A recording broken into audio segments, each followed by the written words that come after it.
Hello everyone and good morning. My name is Vivek Sharma and today we're going to cover the most important articles of the day. पहला article हंता virus से related है, second article 58 tiger reserve से related है and last में हम बात करेंगे Satkosia tiger reserve की। आइए एक एक करके इन सभी आर्टिकल्स को हम समझ लेते हैं। देखिए अभी रिसेंटली साउथ अमेरिका में हंता वायरस बहुत तेजी से फैल रहा है एंड ऐसा नहीं है कि ये वायरस कोई नया वायरस है, ये पहले से ही एग्जिस्ट करता था बट अभी इसकी जो प्रॉब्लम है वो बहुत ज़्यादा देखने को मिल रही है। जो रोडेंट्स होते हैं जैसे चूहे, इनसे यूरिन जो निकलता है, फीकस है इनका जो स्लाइवा है, उससे ये बीमारी फैलती है। ह्यूमन टू ह्यूमन ट्रांसमिशन इसका बहुत रेयर देखने को मिलता है। वैसे अभी तक कोई ऐसा केस देखने को नहीं मिला है बट पॉसिबिलिटी हो सकती है।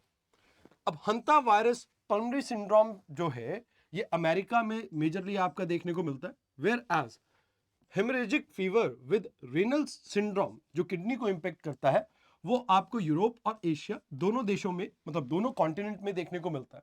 खासकर अगर हम बात करें हंता वायरस और सियोल वायरस, इसकी दो सब कैटेगरीज है। अब 1950s में जब कोरियन वॉर चल रही थी तो उस समय किडनी फेलियर्स के कारण बहुत सारे सोल्जर्स की डेथ हुई थी। तब हमें इस वायरस के बारे में सबसे पहले पता लगा था। बाद में आप ये मान के चलो कि यूएस में 1993 में भी इस वायरसेस के आउटब्रेक आपको new Mexico, Arizona, Colorado and Ottawa जैसे एरियाज में देखने को मिले थे। अब देखिए जब हम इस वायरस की बात करते हैं ये कॉमनली आपका लाइक 1 से 8 वीक की इंक्यूबेशन पीरियड के साथ आता है, मतलब सिम्टम दिखने में काफी लंबा समय लगता है एंड मोर्टालिटी रेट 38% के आसपास है, काफी हाई है। Although human to human transmission ना के बराबर ही है बट ये एयरबॉर्न डस्ट से, डायरेक्ट कांटेक्ट से या चूहे के काटने से रेयरली ऐसा होता है बट देखने को मिल सकता है। अब ये जो जंगली चूहे होते हैं वो उनसे या कॉटन राट्स या आपके डियर माइस, इन सब चीजों से ये फैलते हैं बट ज्यादातर इसके केसेस आपको नॉर्थ और साउथ अमेरिका में देखने को मिलते हैं। इसका कोई प्रॉपर ट्रीटमेंट नहीं है, बस सिम्टम को ट्रीट किया जाता है। ये इसके बारे में आपको पता होना चाहिए। अभी रिसेंटली माधव नेशनल पार्क को 58 टाइगर रिजर्व बना दिया गया है। यहां पर अगर हम बात करें टाइगर रिजर्व आपके प्रोजेक्ट टाइगर के अंडर डिक्लेयर किए जाते हैं, जिसको हैंडल करते हैं आपके नेशनल टाइगर कंजर्वेशन अथॉरिटी, जो कि एक स्टैट्यूटरी बॉडी है वाइल्ड लाइफ प्रोटेक्शन एक्ट के अंडर। अब इसमें दो एरियाज होते हैं, core zone and buffer zone. Core zone वो होता है जहां पर किसी भी तरह की ह्यूमन एक्टिविटीज आपको नहीं करनी है, पूरी स्ट्रिक्टली प्रोहिबिटेड है। बफर जोन में ह्यूमन एक्टिविटीज को कुछ हद तक रेगुलेट किया जाता है, मतलब कुछ चीजें यहां पर अलाउड है और कुछ चीजें आपकी अलाउड नहीं होती है। अब अगर नेशनल टाइगर कंजर्वेशन अथॉरिटी की बात की जाए तो जैसा मैंने आपको कहा कि ये आपका एक स्टैट्यूटरी ऑर्गेनाइजेशन है जो कि मिनिस्ट्री ऑफ इन्वायरमेंट के अंडर आती है एंड ये आपके प्रोजेक्ट टाइगर को इंप्लीमेंट करती है। इसके साथ साथ प्रोजेक्ट चीता को भी यही इंप्लीमेंट कर रही है। फंडिंग, पॉलिसी गाइडेंस ये प्रोवाइड करती है, कैसे कम्युनिटी को इन्वॉल्व करना है, साइंटिफिक रिसर्च, मॉनिटरिंग, इन सभी चीजों से रिलेटेड जो एक्टिविटीज है उसमें आपके नेशनल टाइगर कंजर्वेशन अथॉरिटी का एक मेजर रोल रहता है।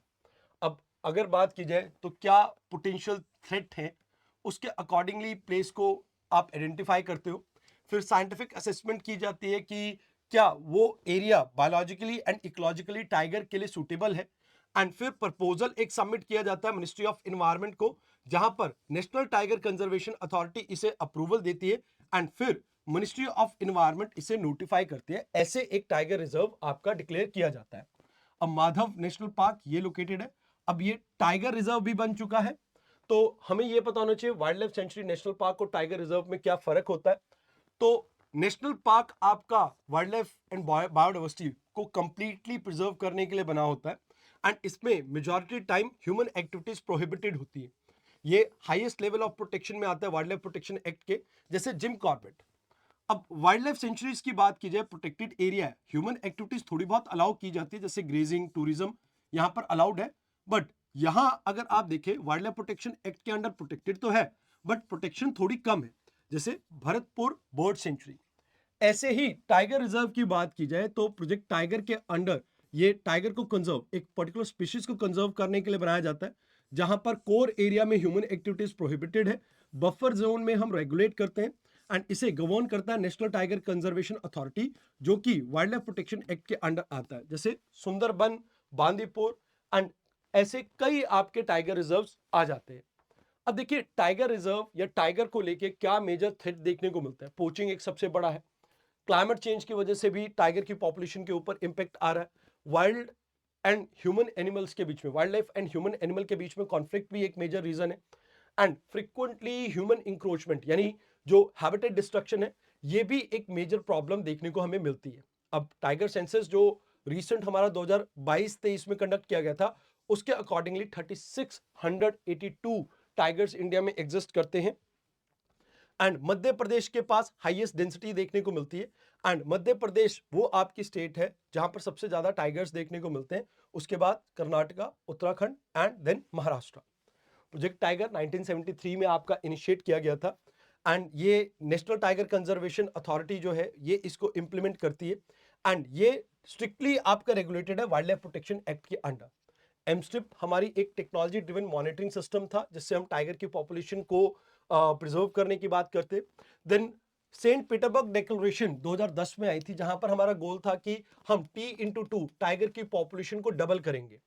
एंड बिग कैट अलायंस की अगर हम बात करें, इंटरनेशनल बिग कैट अलायंस, तो 7 प्रिंसिपल कैट स्पीशीज जैसे tiger, Lions, snow leopards, Jaguar, Puma and चीता, इन सब की पॉपुलेशन को प्रिजर्व करने के लिए इनिशिएट किया गया था। वैसे वे फॉरवर्ड में हम पोचिंग के ऊपर कंट्रोल करें, हैबिटेट को रिस्टोर करें, तो इससे पॉपुलेशन को काफी हेल्प मिल सकता है। साथ के साथ कम्युनिटी का इन्वॉल्वमेंट काफी बढ़िया हो तो इससे टाइगर को प्रिजर्व करने में हेल्प मिलती है। एंड हमें प्रॉपर रिसर्च करनी चाहिए, हर एरिया की अपनी एक अलग प्रॉब्लम हो सकती है और उसके अकॉर्डिंगली हमें इन्हें प्रिजर्व करना चाहिए।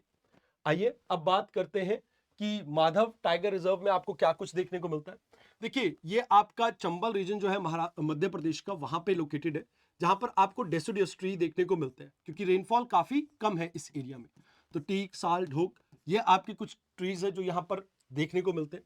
And tiger, leopard, wolf, chinkara, nilgai, crocodiles, ये कुछ स्पीशीज है जो यहाँ पे आपको देखने को मिलती हैं। वैसे इस एरिया में टाइगर रीइंट्रोडक्शन 2023 में स्टार्ट हुई थी, जहां पर 2 फीमेल टाइगर और 3 मेल टाइगर को इंट्रोड्यूस किया गया था। यहां पे आपको जॉर्ज कैसल और इको टूरिज्म की कई सारी एक्टिविटीज देखने को मिल जाती हैं इस एरिया में। आइए अब बात करते हैं आज के प्लेसेस इन न्यूज में, जहां पे हम बात करेंगे सतकोशिया टाइगर रिजर्व की।